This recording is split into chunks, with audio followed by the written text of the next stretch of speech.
జిల్లాలోని రాయకల్ పట్టణంలో జగన్నాథ స్వామి రథయాత్ర కనుల పండుగగా జరిగింది.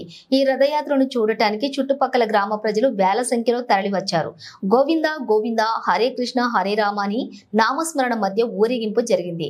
గుడికోట నుండి స్థానిక అంగడి బజారు, శివాజీ విగ్రహం నుండి వల్లాభాయ్ పటేల్ విగ్రహం నుండి గాంధీ చౌక్, ఇటిక్యాల క్రాస్ రోడ్ల గుండా ఈ రథయాత్ర శోభాయమానంగా జరిగింది. ఈ రథయాత్రలో మున్సిపల్ చైర్మన్, కౌన్సిలర్లు మేకల కాంతారావు, రమేష్, మహేందర్ బాబు, శ్రీధర్, మహేష్, మహేందర్లు పాల్గొన్నారు. స్వామివారి భక్తులు, ప్రజలు అధిక సంఖ్యలో పాల్గొని విజయవంతం చేశారు.